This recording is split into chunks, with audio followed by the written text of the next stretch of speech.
সুপ্রভাত সকলকে।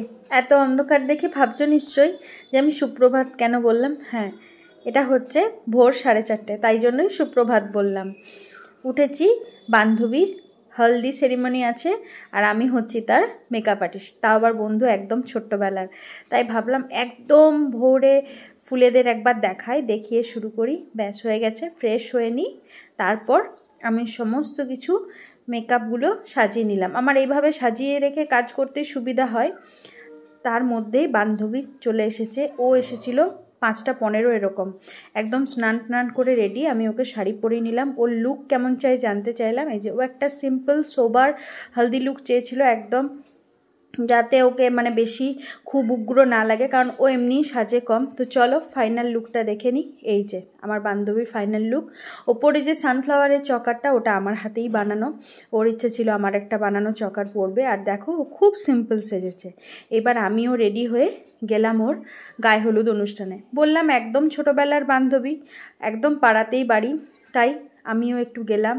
আর এখানে রিচুয়াল হচ্ছে। আমার রিচুয়ালগুলো দেখতে খুব ভালো লাগে।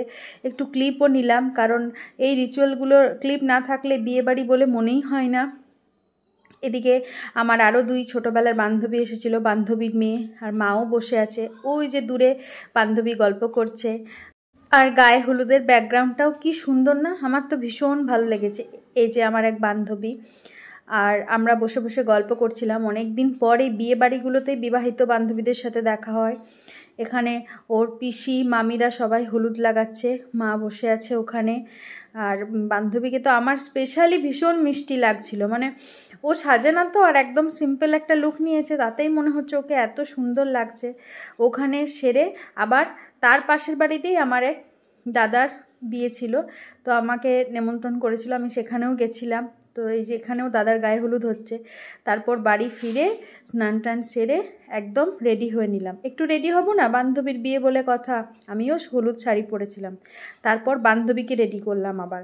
কিন্তু বান্ধবীকে রেডি করার পর ওর শ্বশুরবাড়ি থেকে হলুদ এসেছিল, হলুদ দিয়েছে, কিন্তু তারপর আমি আর মেকআপ করার সুযোগ পাইনি। ওটা জাস্ট একটু কম্প্যাক্ট দিয়ে ও আইবুড়ো ভাত যেটাকে বলে, আর আমাদের এখানে ভোগ খাওয়া বলে, ভোগ খেতে বসে গেছে। তো আমার সে সময় কিছু করার ছিল না, একদমই সময় ছিল না। তো আমার এক বান্ধবী বলছিল, ও মেকআপ আর্টিস্ট, যে একটু মেকআপ করে দেওয়া যাবে কি? আমি বললাম না, ছেড়ে দে, সময় হয়ে গেছে। তো তারপর আমরা সবাই মিলে খাওয়া দাওয়া করলাম। তারপর বাড়ি এসে একটা ঘুম দিয়ে সন্ধ্যাবেলায় গেলাম ওর মেহেন্দি অনুষ্ঠানে। ওর মেহেন্দি আগেই হয়ে গেছিলো, কিন্তু ওর ইচ্ছে ছিল সবাই মিলে যেমন মেহেন্দির অনুষ্ঠান হয়। ও বলল যে আমি সঙ্গে সঙ্গে মেহেন্দি করে এতক্ষণ বসে থাকতে পারবো না, তাই আগে থেকেই করে নিয়েছিল যাতে ও ফ্রিলি ঘুরতে পারে। আর বাকি বোন বান্ধবী যারা ছিল সবাই মেহেন্দি করছিল। আমিও একটা বোনের মেহেন্দি করেছি।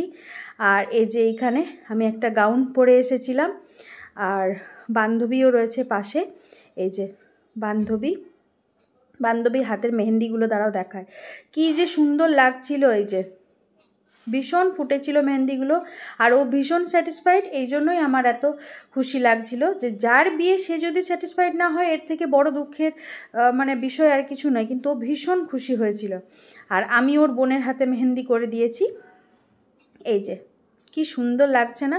আমার মেহেন্দি পরাতে ভীষণ ভালো লাগে। তারপর আমরা সবাই মিলে একটু গল্প করলাম। এখানে বান্ধবীর ফটোশ্যুট চলছে, একটু ফটো তুললাম, ব্যাস। তারপর খাওয়া দাওয়া করে বাড়ি ফিরলাম। তো আজকের ভ্লগটা এই পর্যন্তই।